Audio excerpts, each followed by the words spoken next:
azan di puncak Gunung Manaslu. Kita dengar pun sebab bangga, semua perasaan ada, Masya Allah.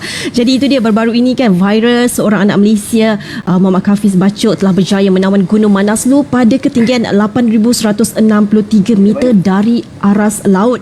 Gunung ke-8 tertinggi di dunia, menjadikan beliau rakyat Malaysia pertama yang berjaya menawan gunung tersebut. Masya Allah, dalam slot inspirasi pada hari ini saya bawakan untuk penonton-penonton Assalamualaikum. Di sebelah saya ini, Masya Allah, Encik Muhammad Hafiz Bachok, pendaki Gunung Negara. Assalamualaikum. Waalaikumsalam warahmatullahi. Masya Allah, apa khabar Encik Hafiz? Alhamdulillah, masih recovering lah selepas balik.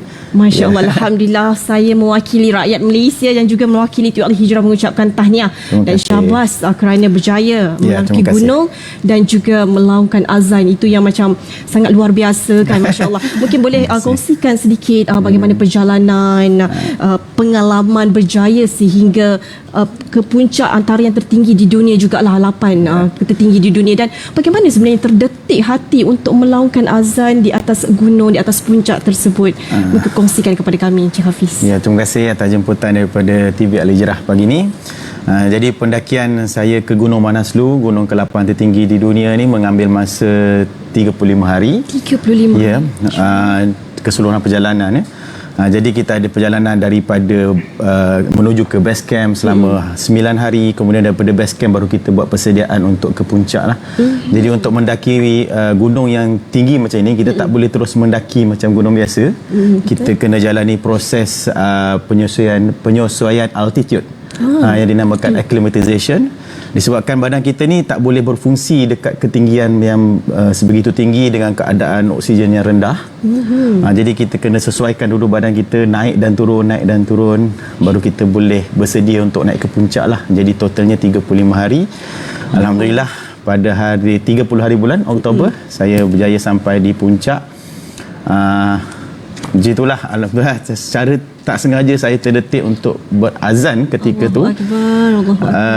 Mungkin saya sendiri terlalu takjub lah, terlalu syukur dengan rezeki, sebenarnya rezeki yang saya dapat untuk sampai dekat puncak. Sebab memang saya sendiri katakan bukan mudah lah untuk saya sampai kat sana. Kemudian dengan keadaan cuaca pada tahun ini memang sangat-sangat tak menentulah, sangat teruk boleh dikatakan.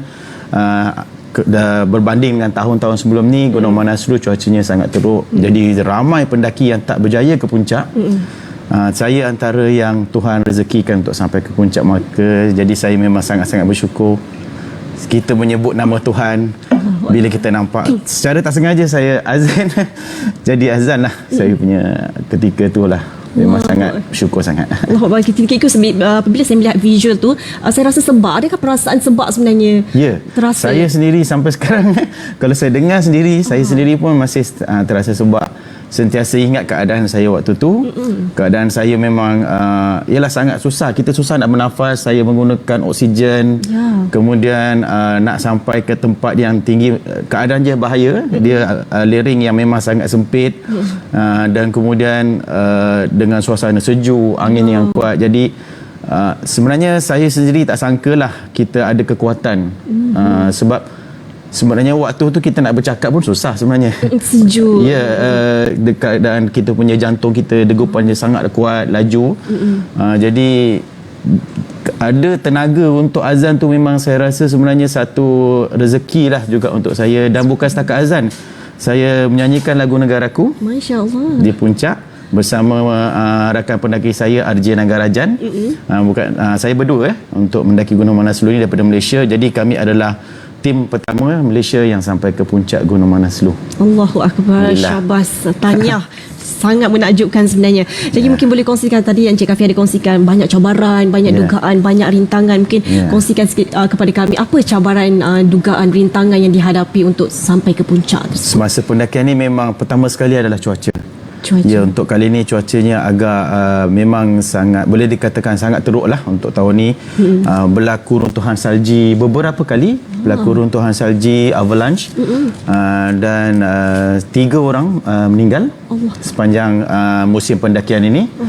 Dan ketika saya berada di camp 2 untuk naik perjalanan menuju ke puncak, masa tu berlaku avalanche, runtuhan salji, dan waktu itulah pendaki pertama yang meninggal dan 13 pendaki lain cedera, terkena runtuhan salji. Dan saya sendiri waktu tu berada di camp 2 nak menuju ke camp 3. Runtuhan tu berlaku di camp 3. Jadi kita pun tak tahu sama ada kita boleh teruskan perjalanan ataupun kena balik dan sebagainya. Tapi alhamdulillah esoknya cuacanya agak baik, jadi dapat lakukan proses penyelamatan dan kami dapat teruskan perjalanan. Dan daripada camp 3 menuju ke camp 4, kita ada 4 camp semua. Kita terpaksa patah balik kerana angin sangat kuat, cuaca berubah dan patah balik ke camp 3. Berehat, dan masa itulah kita ada satu lagi cabaran, sama ada kita nak teruskan perjalanan disebabkan cuaca ataupun kita patah balik, patah balik. Jadi alhamdulillah lah, rezeki saya juga kita buat keputusan yang betul. Memang mungkin pada saya segala-galanya ketentuan daripada Allah lah. Rezeki saya Allah berikan kita detik hati untuk teruskan perjalanan berbanding kita patah balik. Dan rezeki saya sekali lagi pada hari sampai ke puncak cuaca baik. Alhamdulillah. Memang cuaca baik, ada angin tapi tak terlalu teruk mengikut ramalan cuaca. Alhamdulillah. Alhamdulillah, masya-Allah, itu banyak risiko yang diambilkan sebenarnya. Jadi Cik Kafi kata tadi 35 hari kan. Mungkin satu jangka yang panjang, mungkin sebagai umat Islam kan, kita bagaimana Cik Kafi boleh kongsikan bermusafir dengan kita nak melakukan ibadah, mungkin boleh kongsikan kepada kami yang mungkin ada juga yang teringin kan mendaki lebih daripada sehari. Perjalanannya panjang. Jadi sebenarnya saya ada 2 fasa pendakian. Yang pertama sekali ada perjalanan daripada Kathmandu, adalah bandar di Nepal tu, menuju ke base camp tu kita dalam perjalanan musafir. Jadi memang saya boleh semayang jamak dan qasar lah sepanjang perjalanan. Tapi apabila saya sampai di base camp ni dikatakan sebagai satu perkampungan lah. Untuk saya berkampung kat situ dan naik ke puncak dan turun balik. Jadi bila sampai di base camp saya semayang seperti biasa.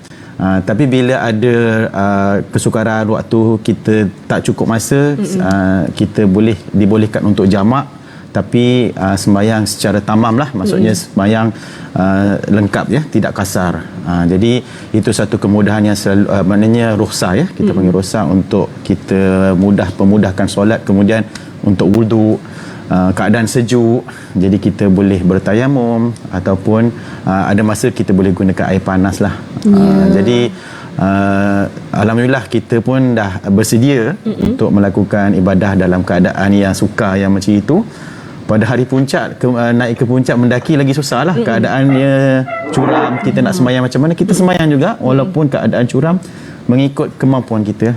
Masya Allah, itu dia, Masya Allah, itu dia. Cukup macam kita kena tahu kan sebenarnya yang kita kena belajar, insya Allah. Dan jadi mungkin Cik Kafi mungkin boleh kongsikan kepada kami, sebab itu ya Allah cukupnya cemburi masa sebenarnya ni. Mungkin kongsikan kepada kami misi yang dinamakan Zero to 8,000 dan juga mungkin boleh kongsikan siapa mendorong Encik Kafi menguatkan untuk kata sentiasa memanjat kata gunung yang tertinggi dan sebagainya. Siapa pendorong sebenarnya? Pendakian Gunung Manaslu ni sebenarnya satu persediaan persediaan saya untuk mendaki Gunung K2 pada tahun hadapan. Di situlah sebenarnya apalah misi Zero to 8,000 ni. Zero to 8,000 ni adalah satu misi kita dalam perjalanan saya daripada 0 meter, daripada aras laut, daripada Tanjung Piai. Sebenarnya saya berbasikal menuju ke Pakistan dan mendaki Gunung K2 pada tahun K2 gunung kedua tertinggi di dunia. Jadi Manaslu ni adalah persediaan saya untuk mendaki Gunung K2. Jadi apa inspirasi yang kita ingin bawa ialah kita nakkan rakyat Malaysia berdikari dalam kita mencapai impian kita, seperti mana apa yang kita lakukan di Zero to 8,000. Kami sendiri bersama kawan-kawan cuba mencari dana sendiri dengan menjual kami punya merchandise, baju yang saya pakai, topi yang saya pakai, even postcard. Kami pun tak sangka kami menjual postcard untuk mendapatkan dana untuk mendaki gunung. Dan Gunung Manaslu ni kos dia hampir RM100,000. Gunung Manaslu dan keseluruhan kos kami untuk sampai ke Gunung K2 adalah RM500,000. Jadi menggunakan kos yang tinggi. Tapi apa inspirasi yang kami ingin bawa ialah kami nakkan rakyat Malaysia berdikari, berusaha sendiri dalam mencapai impian masing-masing, seperti mana apa yang kami lakukan lah. Saya yang kalau dikatakan pendorong tadi, tentunya keluarga, isteri saya dan kawan-kawan yang paling penting. Kami ada sekumpulan kawan-kawan yang berusaha tanpa henti, tanpa sembarang secara sukarela untuk membantu saya, ingin membawa saya ke puncak dunia. Kami menjual merchandise dan kami juga mohon rakyat Malaysia bantu kami menyokong dengan membeli merchandise apa yang kami jual di website kami di www.zero28000.com. Dan itulah inspirasi kami supaya rakyat Malaysia lain juga cuba berusaha sendiri, tak kisah dalam apa bidang sekalipun. Ya, Masya Allah, itu dia cukup luar biasa. Masya. Jadi kepada anda semua kan, ini anda sumber inspirasi yang boleh kita jadikan pengajaran dalam kehidupan kita. Apapun saya ucapkan tahniah sekali lagi, insya-Allah semoga segala ini dipermudahkan oleh Allah Subhanahu Wa Taala. Apapun impian harapan Encik Kafi dan juga rakan-rakan, insya-Allah untuk mendaki gunung. Jadi kepada anda semua, kita nak berehat dulu seketika, insya-Allah kita kembali lagi selepas ini, insya-Allah, jangan ke mana-mana.